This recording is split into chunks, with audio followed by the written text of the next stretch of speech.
গুৱাহাটীত সম্পূৰ্ণ তলাবন্ধ। দেওবাৰে মাজনিশাৰ পৰা স্তব্ধ হ'ব মহানগৰ। অৱশেষত এই কঠোৰ সিদ্ধান্ত ল'বলৈ বাধ্য হ'ল ৰাজ্য চৰকাৰ। মন্ত্ৰী হিমন্ত বিশ্ব শৰ্মাই সংবাদমেল যোগে কৰিলে এই ঘোষণা। অনিচ্ছা সত্ত্বেও ৰবিবাৰে নিশা বা সোমবাৰে পুৱতি নিশা 12 বজাৰ পৰা আমি গুৱাহাটী মহানগৰীত 14 দিনৰ বাবে লকডাউন কৰাৰ সিদ্ধান্ত লৈছো। স্বাস্থ্যমন্ত্ৰীগৰাকীয়ে ঘোষণা কৰা মতে 14 দিনৰ বাবে গুৱাহাটীত হ'ব তলাবন্ধ। প্ৰথম 7 দিন অধিক কঠোৰ হ'ব লকডাউন। বন্ধ থাকিব গেলামালৰ দোকানো। সম্পূৰ্ণ তলাবন্ধৰ সময়ছোৱাত চৰকাৰী বেচৰকাৰী কাৰ্যালয় বন্ধ। সকলো দোকান ব্যৱসায়িক প্ৰতিষ্ঠান বন্ধ। সকলো উদ্যোগ বন্ধ থাকিব। ৰাজহুৱা আৰু ব্যক্তিগত যান বাহনৰ চলাচল বন্ধ। সকলো শৈক্ষিক প্ৰতিষ্ঠান বন্ধ। সকলো ধৰ্মীয় প্ৰতিষ্ঠান উপাসনাস্থলী বন্ধ। সকলো সামাজিক ৰাজনৈতিক সাংস্কৃতিক অনুষ্ঠান বন্ধ। মৃতকৰ সৎকাৰত 20 জনতকৈ অধিক থাকিব নোৱাৰিব। ৰাজহুৱা স্থানত পিকালে দণ্ডনীয় হ'ব। সুৰাপান গুটকা ধপাতৰ সেৱন আৰু বিক্ৰী বন্ধ।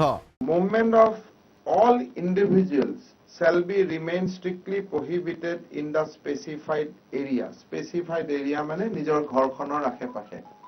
Nothing beyond that. মানুহো ওলাই নাহিব। It will be almost like a curfew. অকল ঘৰখনৰ কাষত আহিব পাৰিব আৰু ক'ত আহিব পাৰিব আমি কম। All government offices of autonomous subordinate offices and private offices will remain closed. All business, commercial establishments, shops, trade activities shall remain closed. যেতিয়া আমি কমাৰ্চিয়েল বুলি কৈছো, shops বুলি কৈছো, পান, তামোল, গেলামাল সকলো বন্ধ থাকিব। Nothing will be there. অত্যাৱশ্যকীয় সেৱাৰ লগত জড়িত ব্যক্তিয়েহে কৰ্মস্থলীলৈ আহিব পাৰিব। ৰেহাই থাকিব ফাৰ্মাচীৰ ক্ষেত্ৰত। স্বাস্থ্য আৰক্ষী দুৰ্যোগ ব্যৱস্থাপনা, বিদ্যুৎ, সংবাদ মাধ্যমৰ ক্ষেত্ৰত থাকিব ৰেহাই। অৱশ্যে জৰুৰীকালীন সেৱাৰ লগত জড়িত ব্যক্তিসকলে ৰেহাই পালেও এনেই ঘূৰি ফুৰিব নোৱাৰিব।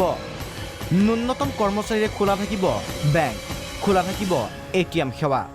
গুৱাহাটীত সম্পূৰ্ণ লকডাউন হোৱাৰ বিপৰীতে ৰাজ্যৰ অন্য প্ৰান্তত চহৰ আৰু পৌৰ অঞ্চলত সপ্তাহান্তিক তলাবন্ধ।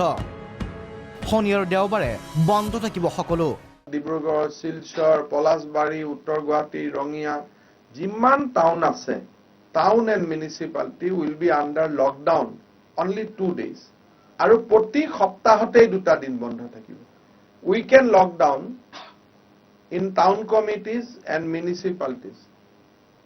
যেতিয়ালৈকে কোভিড পেণ্ডেমিক থাকিব, এই উইকেণ্ড লকডাউনটো চলি থাকিব, ছেটাৰডে এণ্ড ছানডে।